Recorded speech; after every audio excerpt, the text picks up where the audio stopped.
The Box Seat, brought to you by our stable of sponsors.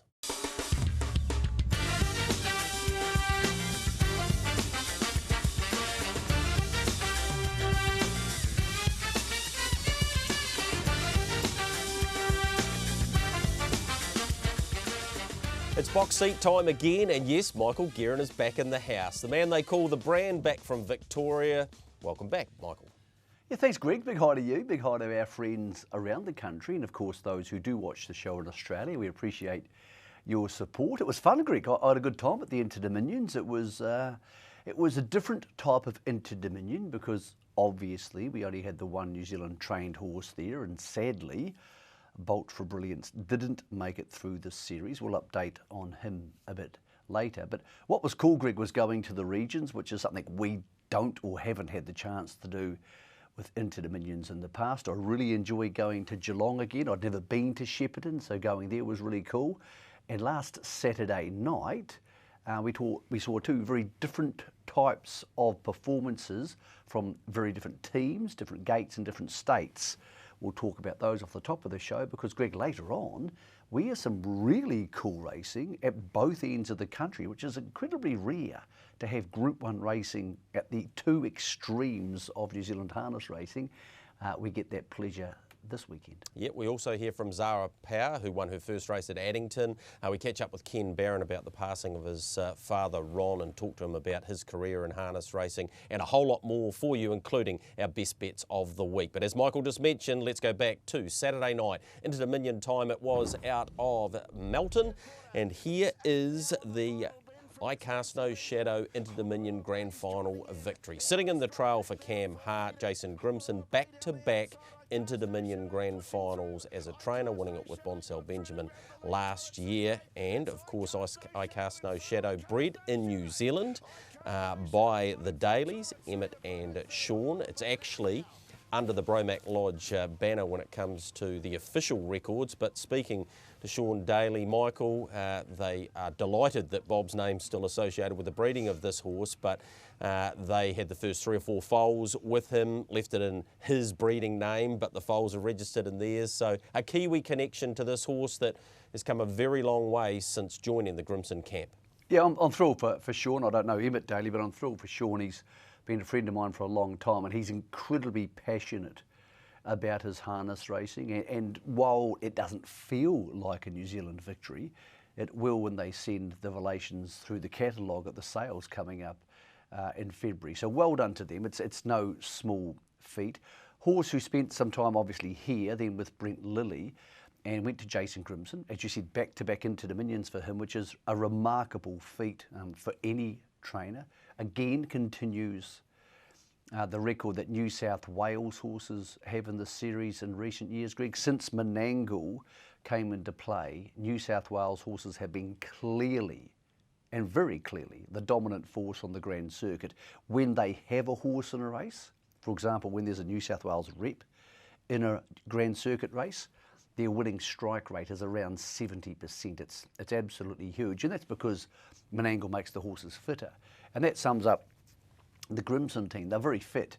This wasn't the horse they expected or wanted to get into the final. That was Majestic Cruiser, of course, and I spoke to young Cam Hart about that. He said, I was really gutted when Majestic Cruiser missed out. All of a sudden, he's on the stablemate who won the Len Smith Mile, gets the trail, and that was the crucial point, Greg. We're not saying he's the best horse in the race, but he got the trail, and this entire series, pacing and trotting, was dominated by horses on the markers. We saw that again because Torrid Saint, who got into the race as an emergency, ran second. So, look, he's a very good horse, has a very high cruising speed. They went down the back between the 8 and the 4 in 26.5 seconds, and he was still bolting.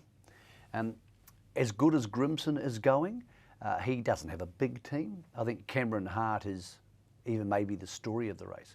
I think he's going to end up in the Hall of Fame, Greg, and I don't say that lightly about a guy who's 23 years old. I've had a fair bit to do with him, and I like the way he goes about his business. He's quite quietly spoken, but very confidently spoken, and he only had his first Group 1 winner about 18 months ago in his home region, the Riverina, and he's been absolutely massive since.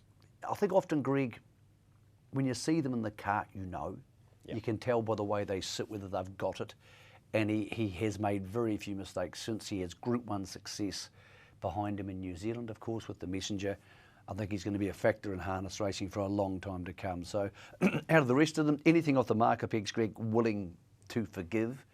That down the back quarter meant that anything back in the field simply couldn't make any ground.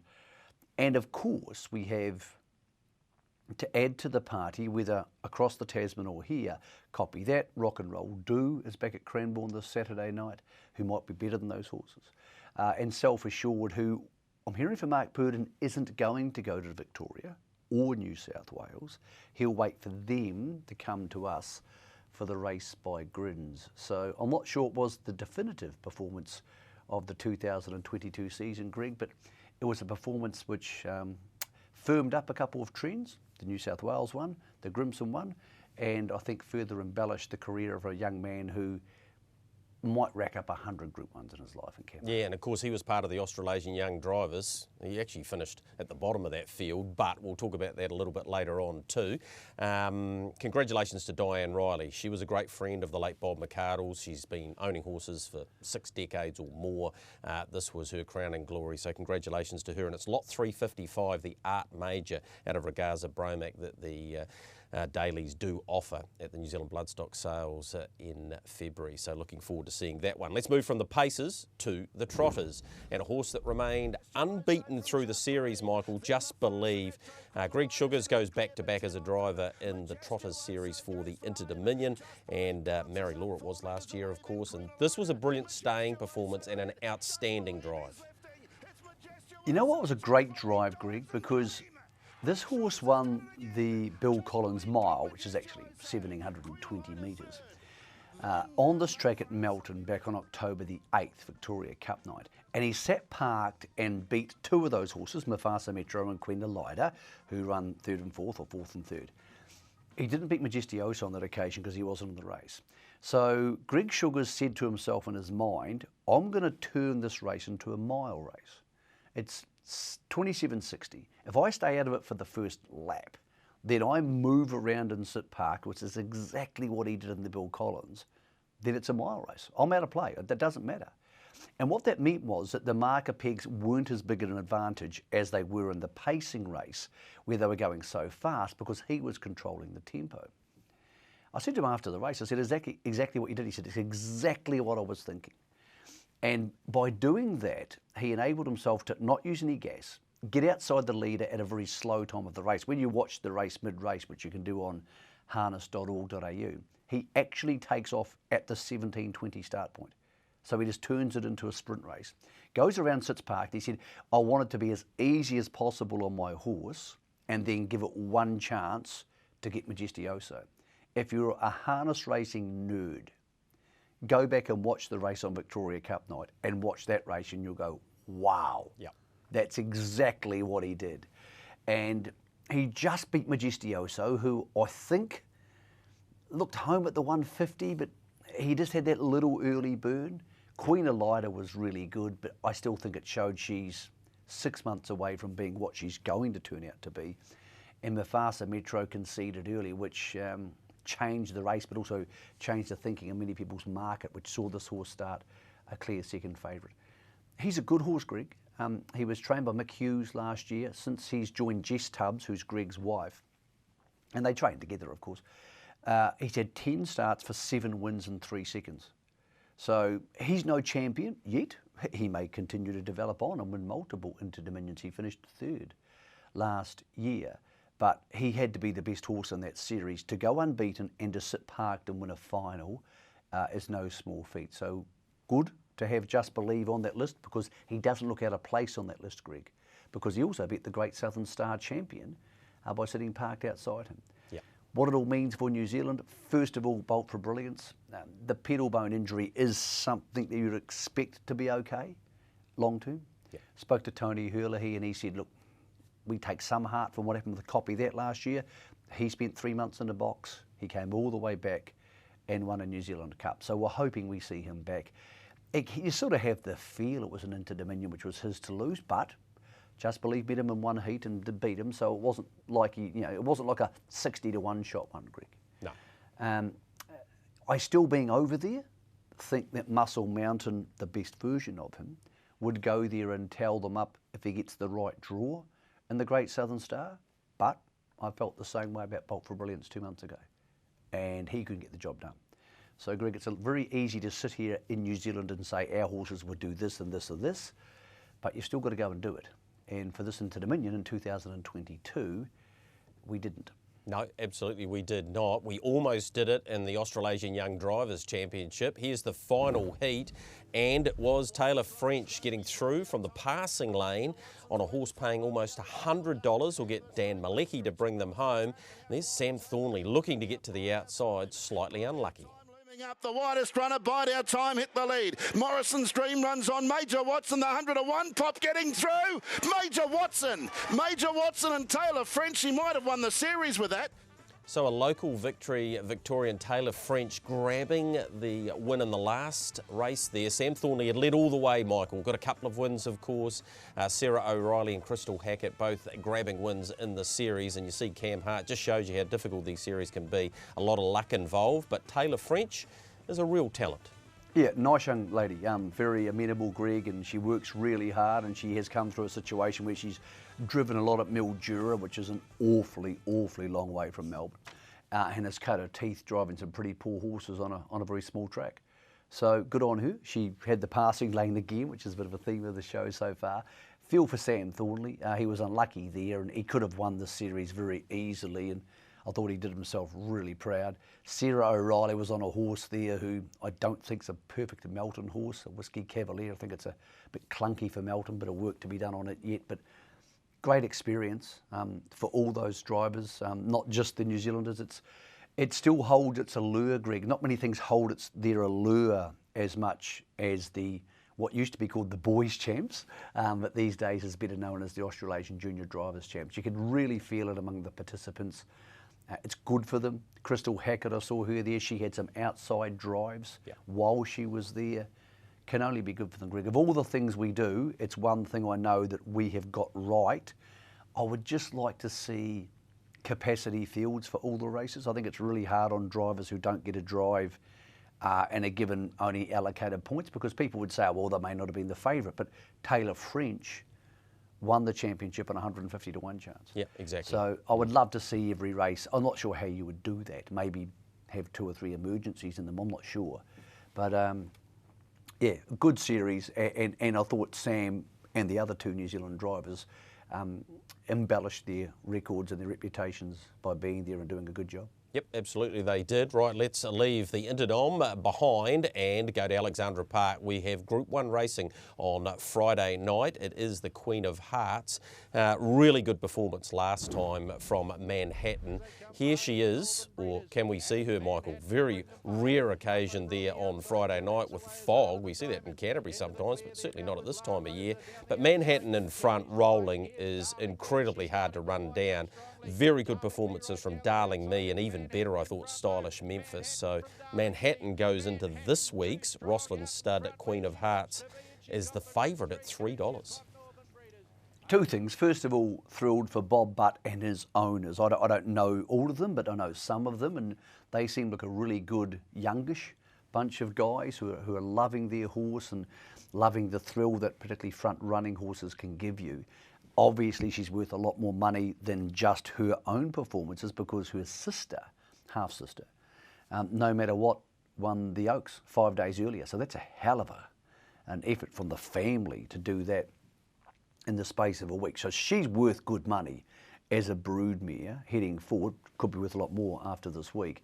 Bob's had a great season, and thought the second horse was really good, Darling Me, so no concerns there. Bad barrier draw for her this week, and I'm really surprised that Stylish Memphis, who hit the line there so well, Greg, is $4.20 for the Queen of Hearts this Friday night, because she's better drawn, best draw she's had for a long time, and she gets her chance to get in front of Manhattan, potentially even trailing it, and that would be huge. So I'm not saying she's a good thing, but I think there's an overreaction in the market. I think Manhattan $3 this week is too short, even though she'll be in front. And I don't imagine she'll get hammered with pressure, but there will be some pressure, potentially from Darling Me. So Yeah, too short for me, Manhattan. Thought it was a race you could make a case to back Darling Me and Stylish Memphis, but the Manhattan story is such a cool story, and I'm enjoying it. That if she happens to win, that'd be great too. Yep, certainly will be. The Travelling Reserve Syndicate, I spoke to Bob Budd about them. He said there's some characters in it and they are absolutely loving racing Manhattan at the moment. Good luck to them. So yeah, 420, 320 for, 420, sorry, for Stylish Memphis, 320 for Darling Me and $3. That market, I have the feeling, might move a little bit. The Thames Goldfield Summer Cup, it's a handicap over the 2,200 metres. Copy that. Was back at the park, balanced looks up good. early. I spoke to... Looks good. Looks yeah, good. looking really good. Yeah, we'll get a decent shot of him shortly. Spoke to Blair Orange about how he allowed him just to find his feet early, sitting 3 wide, and when he powered him up, track record 52.3, terrific time. He's going as well as he ever has, and he'll need to be pretty good this week though, Michael. He starts off the 30 metres in front of him. Kango's back, Hot and Treacherous was good in that race. Off the front, Last Tango in Heaven, and Hey Bartender, who seems to be getting the stands a bit better now, gets in off the front. So looking at the market, 175 for Copy That, 380 for Hey Bartender, $8 Hot and Treacherous, 850 for Last Tango in Heaven. How would you play the Summer Cup, which leads into the $50,000 race on New Year's Eve too?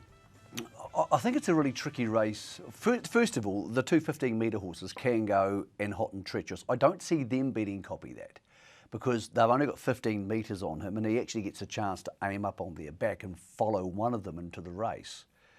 What bothers me is whether a front line horse, like a Hey Bartender or Steal the Show, just puts the foot down and says, well, we're going to try and drive to beat Copy That, which may not mean they win the race, but it might mean they undo him. Now, to do that, I would suggest Copy That could go the national record for 2,200, which is Star Galleria, about 239 and change. So you're probably, to beat him, to just drive to beat him, you're probably going to need to go 243. And whether they can do that and still have anything left in the tank, I don't know. So I would back him, Greg, if I was forced to have a bet into the race. I'd see how the market matures. I think he might even come in a bit more than $1.75 and start $1.50 because of the Aussie name recognition. But when you think, it's only been 2 months, Greg, only 2 months since he sat 3 fence in a Victoria Cup, and he was okay in fourth. Yep. He wasn't stunning. It's like he's a different horse. Yeah. Since he's come home, those 2 mammoth performances to win off handicaps in the north, then the Cup, obviously, and then last week where he just jogged 52.3, and there's no doubts he would have gone on the 51s had Blair asked him to, or had he drawn better. So I can't quite work it out, Greg. I can't quite work out why he likes being home so much more than he likes being in Victoria. He seemed to like Queensland. Yeah.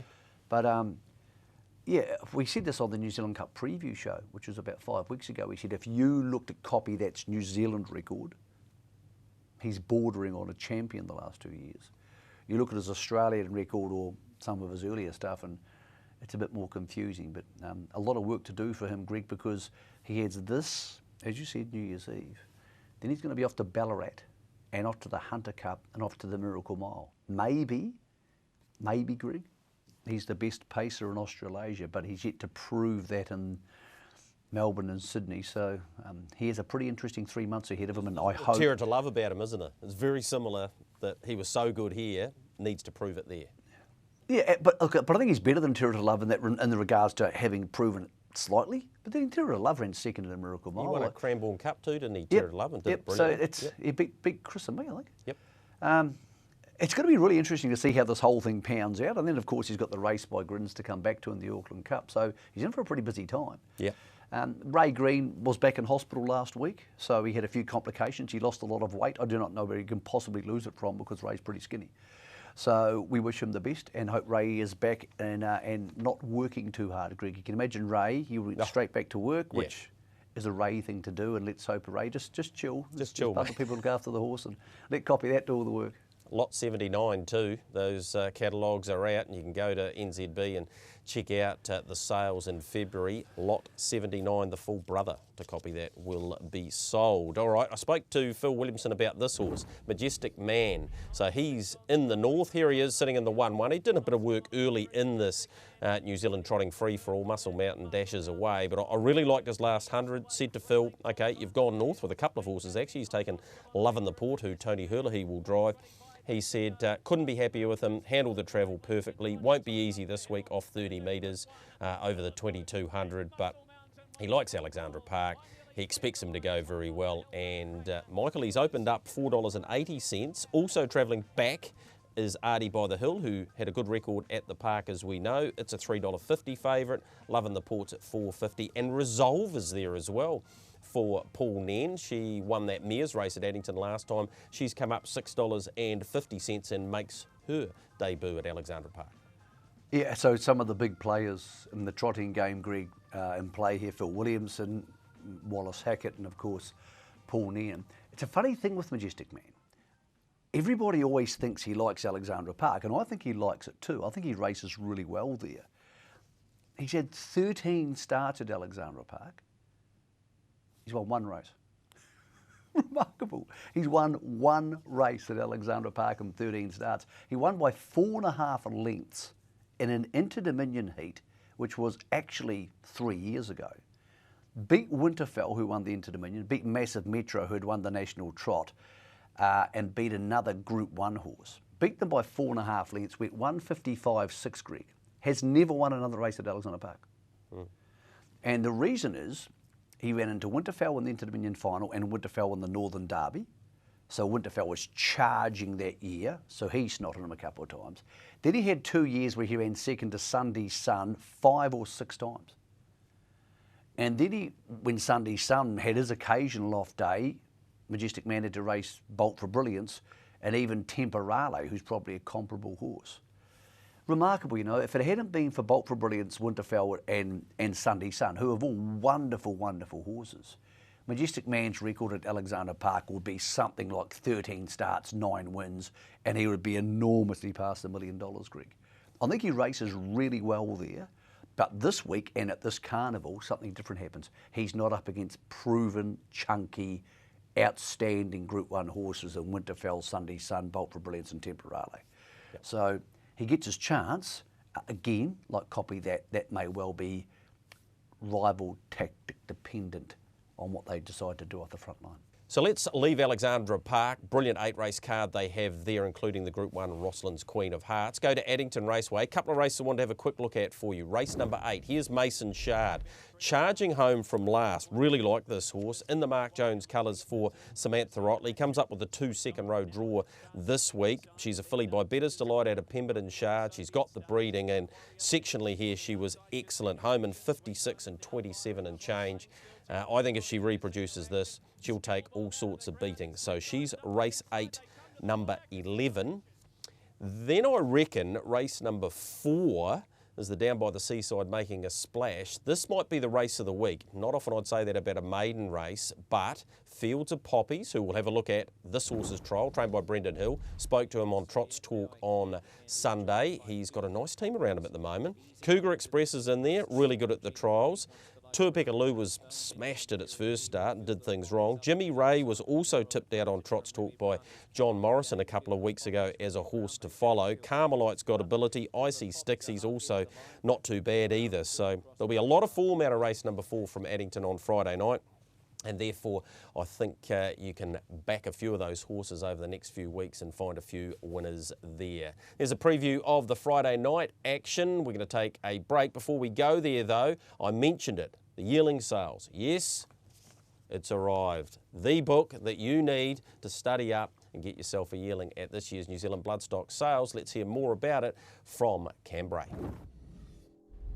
Cam, some people get excited about Christmas presents, but those of us in the Standardbred game get excited about the catalogue, and it's online now. It's online, and hopefully by the time this goes to air, we might start seeing a few in mailboxes. I say that touching wood because we've the post is not like the post used to be, and we've still got challenges now, even in this post-COVID world. But yeah, no, we're very close. All right, so Auckland sale 19th. All importantly, though, we've got the Harness Million Night on the 17th, building into that. I think that to me feels like a better fit. Yeah, it does. Yeah, no.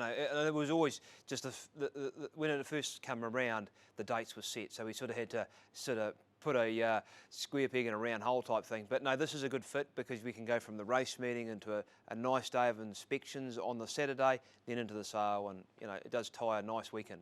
Yep, certainly does. So down to Christchurch Agricultural Park, 20th through the 22nd, off the back of an exceptional race day here last Sunday, being Grand Prix Day, where New Zealand Bloodstock graduates won half the card. Seems like a pretty good time to be having a look through the Yearling catalogue, I would think. Well, it does, yeah, and just you bear in mind, I touched that obviously when it was printed, so get online because all those updates starting to drift through every week, and because of the way this calendar is now, there's just so much updating going on. So, yeah, it's very exciting. We're very, very pleased with the, now we've got a number of graduates hitting the track because this will be our 5th sale, I think, coming up our 5th sale. So, yeah, no, we're very, very pleased and absolutely excited about the catalogue we've got on offer. All right, the Derby was won by a Cooter. We'll touch on some of the lots that stand out to me. Before we do that, let's talk about the Auckland sale and the numbers that you've got there. The normal standouts are there. Woodlands have got a large team. Yep. Obviously, Brecken's have as well. I'm talking to Ken Brecken, 36 Brecken owners, yep, which is a record for them. Something like 23 or 24 colts. Yep, that'd be right. Yep, and one thing we probably have seen in Auckland is that the big have got slightly bigger, and it's those smaller breeders have sort of tapered away a little bit, which is a shame. But it's such a high quality catalogue in Auckland now, and it's so very condensed. It's quite an exciting resale. It is 128 yearlings, I think it is, and well, we talk about topical. We only have to go back a month and copy that's won his second New Zealand Cup, and there's a full brother to him, lot 79. Outstanding update, isn't it? Yeah. Like you can't get any better than that. So once again, we're going to bring through a few, but just shows you the quality of catalogue we've got nowadays. It's fantastic. Yep, there's a Better's Delight colt there, out of Twist and Twirl. We know the family King of Swing, and obviously Better Twist. So yeah, there's some pretty high quality lots there that'll be sought after, and one of the great things about this year's sale is you'll have everyone back. Yeah, that's big, isn't it? It's huge. We're actually away to Melbourne on Friday of this week, and then through to Perth. So we have a function over in Perth, which we haven't been there for 3 years. I think we spread the net far and wide, hoping we could engage as many people as we could, hoping we'd get a few. Well, everyone's replied yes. So we've got a fantastic function over there. So it'd be great to get back, re-engage those guys because like some of them didn't play because of the border restriction. Like some did, don't get me wrong, but some just want to touch, feel, see, and it'd be great to have them back. Yeah, and of course you've got the hotel, which many of them will be able to utilise as well. So that's the Auckland sale, and go through those pedigrees because online's the place to go because they have been all updated. And then you've got, 270, 280 to be sold down in Christchurch, starting with the Trotting sale on the Monday. With the Trotting sale again, yeah. So that's a sale that we've been working on for a number of years. The numbers are sort of progressively growing, over the years. We've got a little few more. Probably a bit better spread of stallions this year. We might have just got a little bit top heavy with 1 or 2 stallions. We're starting to see a few of the great size that we haven't seen much of, Love Yous, and we've even got a few Muscle Hills this year. So there's a lot of attractiveness about that trotting only sale. Cam, there was some challenges last year around the trotters, particularly with the stock of Father Patrick. I think that might have changed. Yes, yeah. I think we're quite happy to have that sort of number if we went to press rewind and press play again. That's unfortunately the nature of our business. We probably don't see it as much with the standardbreds like we do it on the thoroughbred side of things. But amazing what 12 months can do. Yeah, it is. Group 1 winner here last week as well was Muscle Mount. There's a full sister to him in the sale, lot 174, I think it is. Yeah. So that filly is worth a heck of a lot of money. It is. And again, it goes through, and that's the best part about the sale is we can get fillies out of those families. If you not only if you're looking for a great race colt or gelding, you can go and buy a potential broodmare, and the residual value of something like that is tremendous. All right, so for advice, go to NZB Standardbred. Just Google it if you don't want to get the exact address, and you'll be able to find that. There'll be updates on all of the pedigrees. Yep. And for those who can't attend the sale, the online platform is so strong now and so good that there's no reason why you can't buy a yearling at the New Zealand Bloodstock sale. No, it's part of our everyday life now. We've got the wee TV screen and the computer screen in front of us. Even likes of our Ready to Run sale we had, a couple of 3 weeks ago, we had all our international people there, but there's people that now just choose to stay at home. They engage an agent or whatever, and they just choose to stay at home and buy. And there's a lot of confidence in that platform. First point of contact, nzbstandardbred.co.nz. Any questions, queries, hotel, anything, just go to standardbred@nzb.co.nz and we'll get you to the right people. What about growing yearlings? What's the weather been like? You get out and about and see them all. How are the vendors feeling about them, and how are the horses looking? Well, I think there's been a few challenges. Ironically, Canterbury, a place that's generally warm and dry, has been sort of cool and damp. South and sort of a wee bit the opposite in some cases. So the yearlings as a whole look good. They might be within a month or 6 weeks of each other, but it's sort of really we look in the middle of winter and we don't really look until the back end of December onwards, because they just change so much over this next week period. So yeah, they're looking good. We hit back middle of January, we start our yearling tours. So again, if anyone out there is interested, get in touch. We'll do our best to sort of get you involved in all those yearling tours and go from there.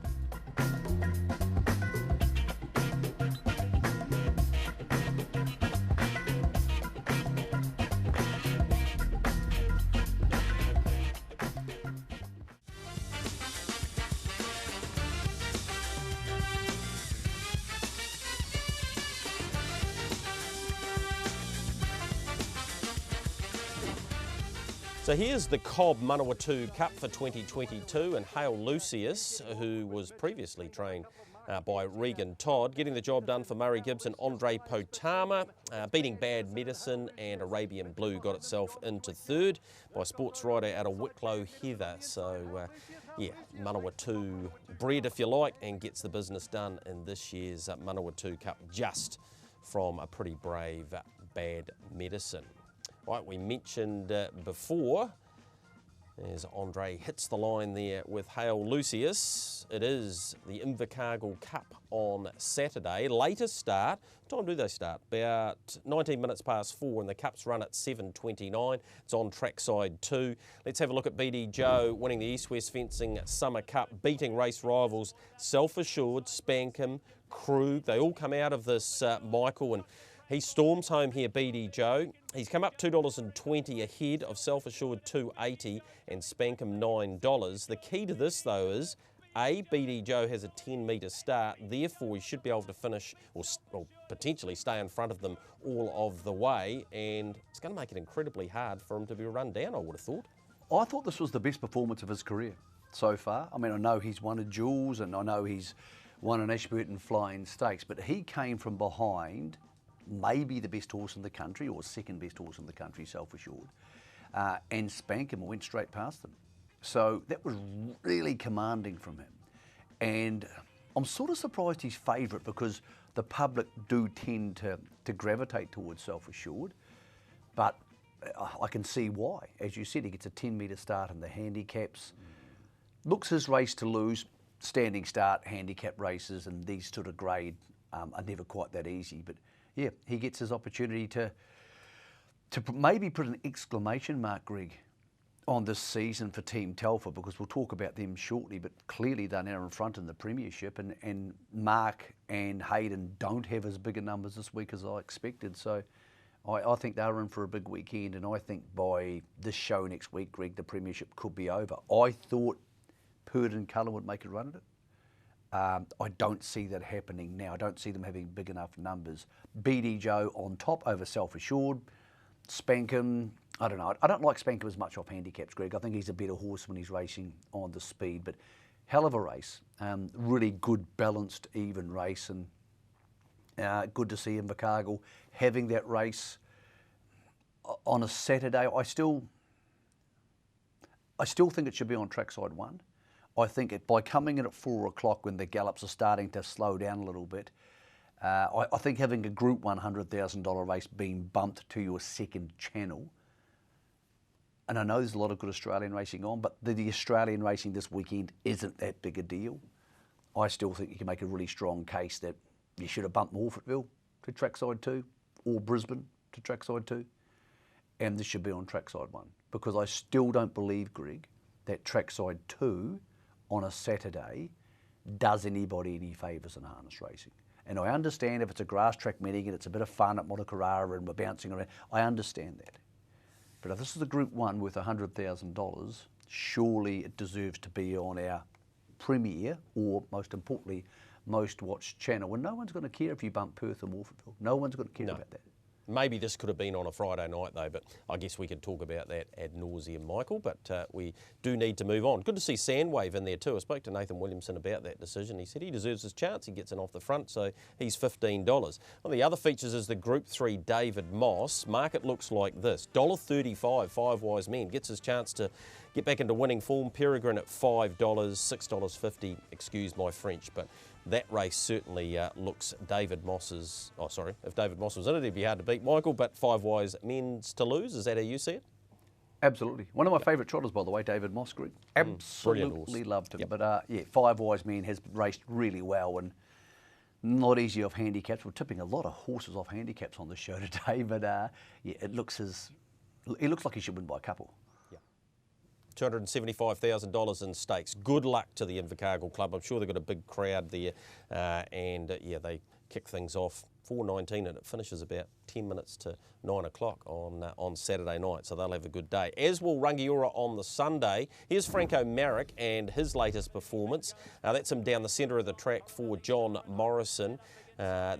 Look, he'd only need to reproduce this to be extremely hard to beat in the Rangiora Summer Cup with New World. They race for $20,000. It's race 8 on Sunday, and he's building nicely, this horse. I think he'll be very hard to beat, and Homebush Lad won that, but Franco Marek was certainly impressive. So good luck to Greg Manson and the team that have him in on Sunday at Rangiora. Want to have a look at this new edition. I know it's not something totally new, but I wanted to have the Maiden of the Week brought to you by Harness Link. Have a look at this performance, Michael. Captain Tom is his name. It's by Captain Treacherous. He's trained by Alistair Black, has Nathan Williamson. 153.9. He goes round in race 8 on Saturday at Invercargill against the likes of Raka Murph, Da Vinci, with style and the like, but they do not win any more impressively than that. 56-2-26, and have a look at him stretch here.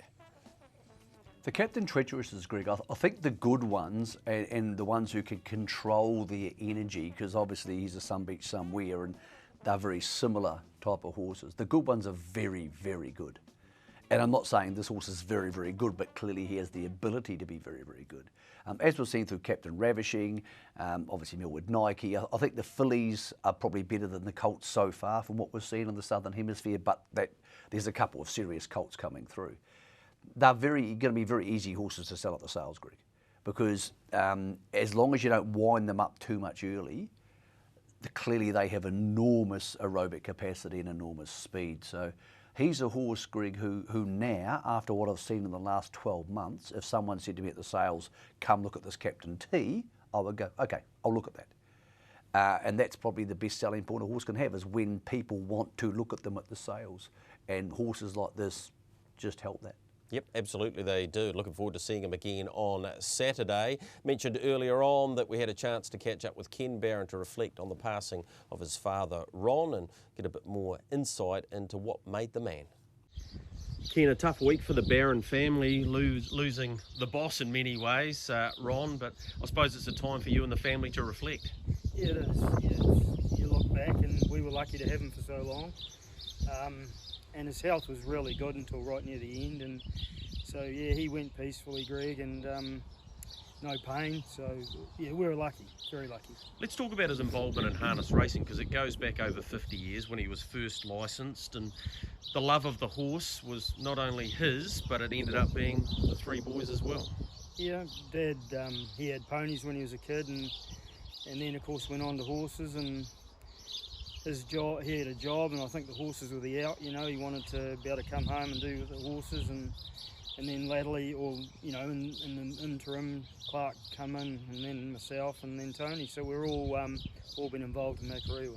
All right, he's trained over 170 winners, quite a few of those, about 70 odd with your brother Tony. But what sort of horseman was he? Yeah, we was sort of just one of those fellas that, you know, really looked after the owners and the horses, and you know, sort of did what the owners requested really, and yeah, just, you know, what they try and cut costs and make it as pleasant of experience. And he was good in administration, so that was another key to his bow. But yeah, just probably the love of the animal and the respect for the owners, really. That was a big part of his life, the administration, and being a big part of the freezing works. I suppose that all sort of flowed in together. It did, yeah, and I think the horses possibly were a bit of an out for him, you know, that I think the freezing works, you know, through the union years, it was quite stressful, and yeah, the horses were an out, and the weekends and all that, so yeah. What about some of the better horses he had? Incredible fella I know of, Michael's Medley, horses that he could bring to Addington Raceway, which I know he loved to do, and the Makarewa name was associated with quite a few smarties. Yeah, Makarewa's son, I think he trotted a world record at Menangle first up, but he was a good horse. He just run into better ones like Mountain Gold and them, so yeah, it's sort of typical of Southland. You get the odd horse along the way that's good enough to go to Addington or Auckland, and we all know they're not that easy to find.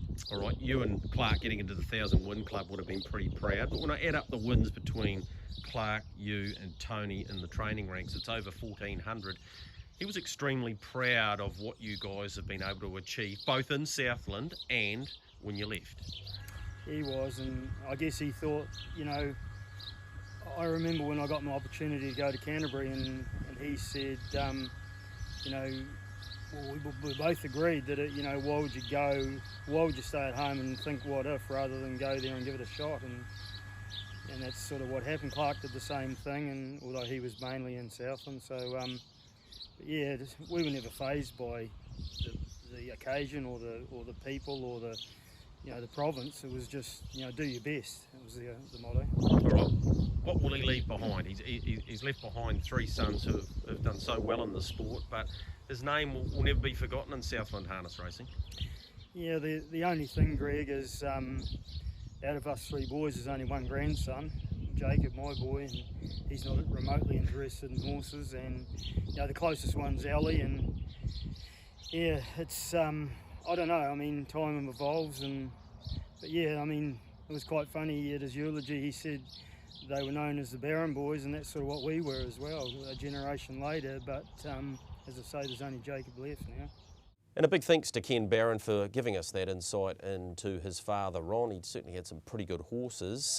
Moving from that to the news that came out this week around Hayden and Amanda Cullen leaving the All-Stars. Hayden, you got some news around job opportunities and where you're going to end up for the new season. Yeah, that's right, Greg. Yeah, we sort of had a job offer there a couple of weeks ago, and you know, we've been thinking a lot what we were going to do in the future, and you know, at the end of the year we'll be finishing up and heading to Samoa. All right, you've been here at the All-Stars at the Rolleston base for about 5 years. You've trained under your own name, you've trained in partnership with Mark Purd, and it's been an incredible time, hasn't it? Oh, it has, Greg. Yeah, like you said, it's been 5 years, and it's been a very, very enjoyable 5 years. We're taking so much experience out of it, and you know, we've met a lot of great people along the way. 180 odd wins, nearly 30 of those at Group 1 level. Is there one horse or one race that stands out? Yeah, look, to pick out a horse, Greg, I'd probably say Better Twist. She's probably one that really sticks out in my mind. When Mark and Nat were off on their sabbatical, you know, I thought she really flew the flag for us, and you know, she was a tremendous filly and done a super job. I think she was your first win, a Group 1 win as well, when you were out just under your own name. But of course, Amanda's been a big part of the operation, and she goes with you to Stonewall. Yeah, that's right, Greg. Yeah, we're both moving on and joining the team. All right, when does that happen, and where will you be based? Because I don't think it's too far from where you are now. No, it's not, Greg. Yeah, no, it's a bit of a bonus, really. We kick off on the 1st of January. That's when the partnership will start. Yeah, so I'll be there till the 1st of April, and then by then, hopefully, the barn will be ready here in Rolleston.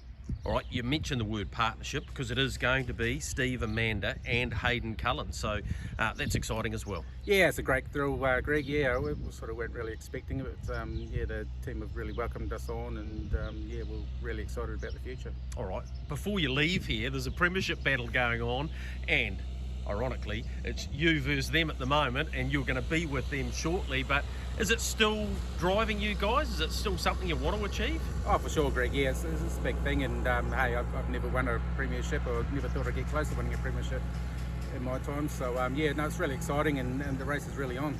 All right. In terms of your team this week for Invercargill, while we've got you here in this role, we may as well ask about Self Assured and Spankum. How are the boys? Yeah, they're really well. Yeah, they pulled up good.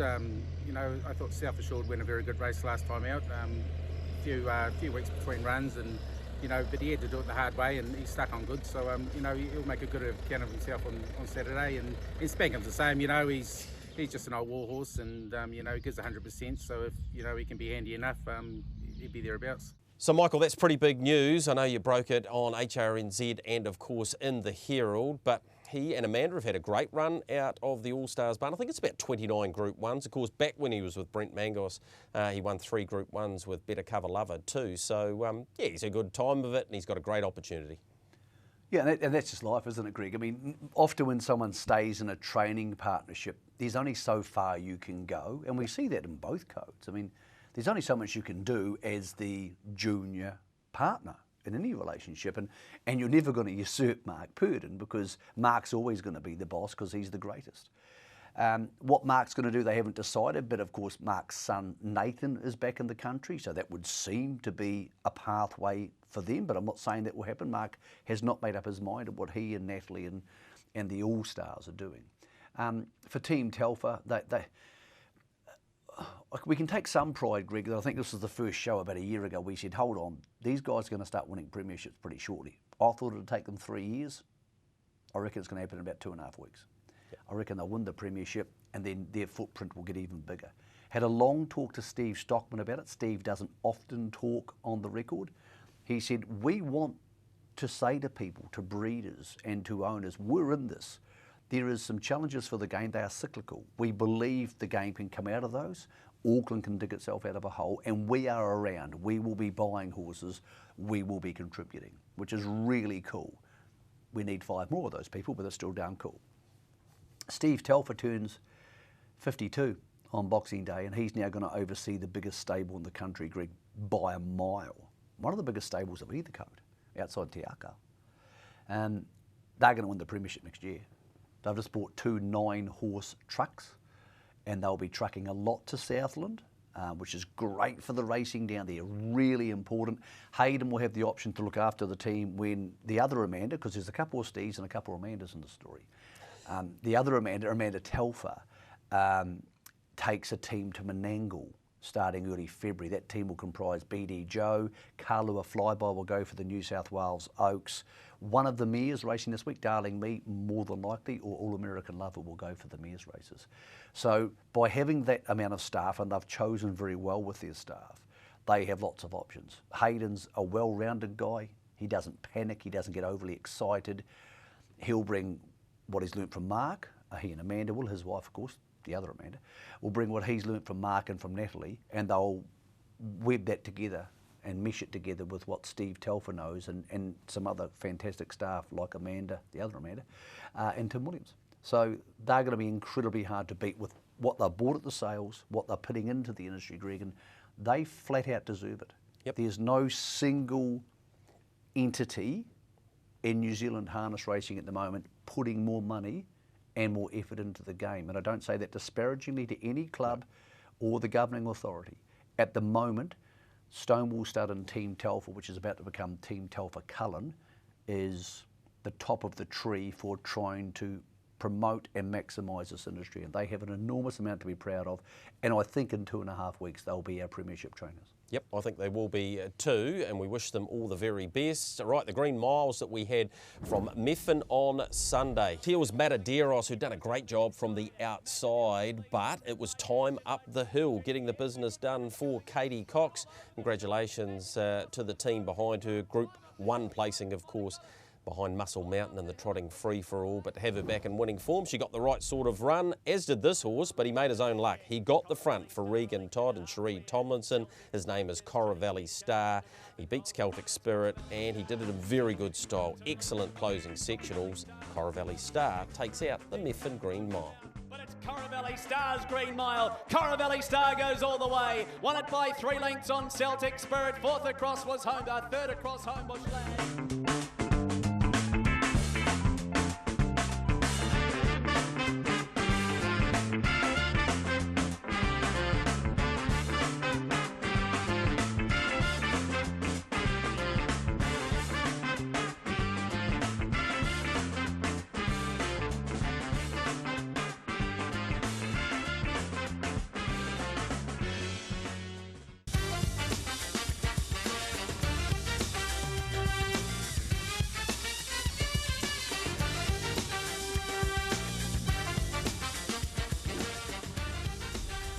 Greenbank Don and the River Boy running on. Noah Magnifique gallop. So Greenbank Don has been left in the lead here. The River Boy chasing hard the outside. Greenbank Don is doing enough.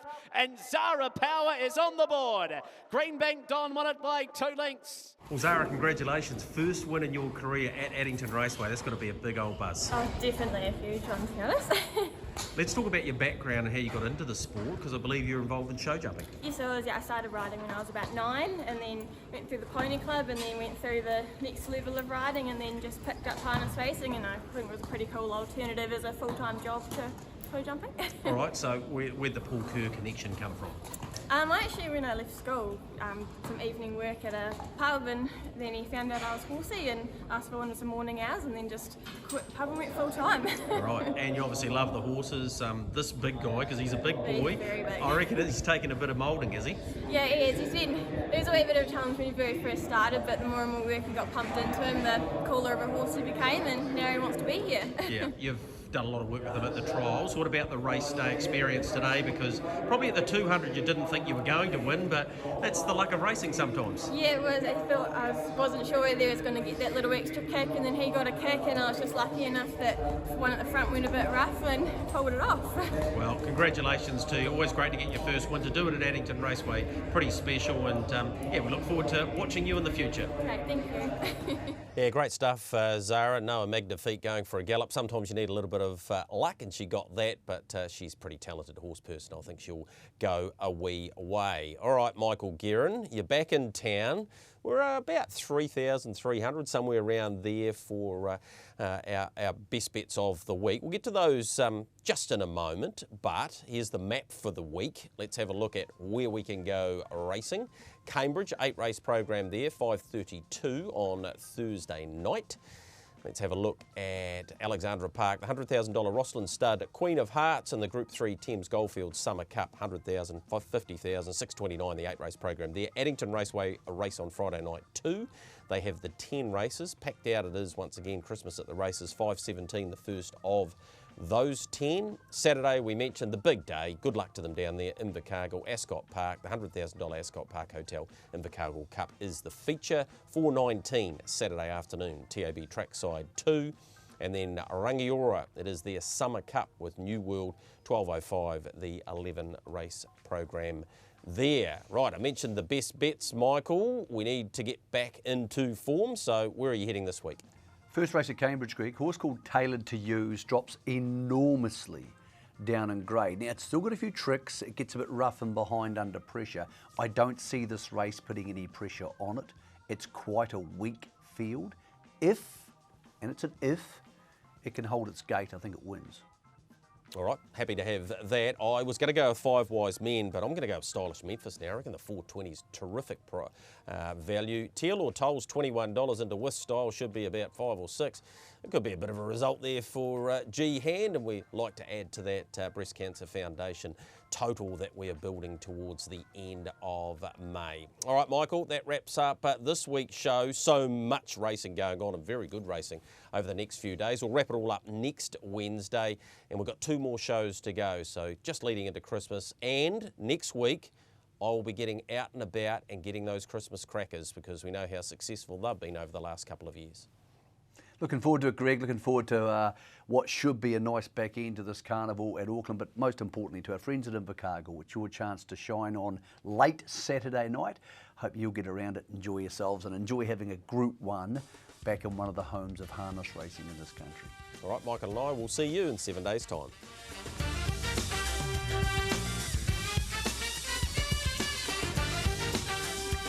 The Box Seat brought to you by our stable of sponsors. Harness Link for your worldwide harness coverage. New Zealand Bloodstock Standardbred, where winning begins. Brecon Farms. Stonewall Stud. IRT, it's your horse and our passion. Australasian-wide Garrard's Horse and Hound. Renwick Farms. Lincoln Farms. Harness Racing New Zealand. And the clubs Addington, Ashburton, Alexandra Park and Cambridge.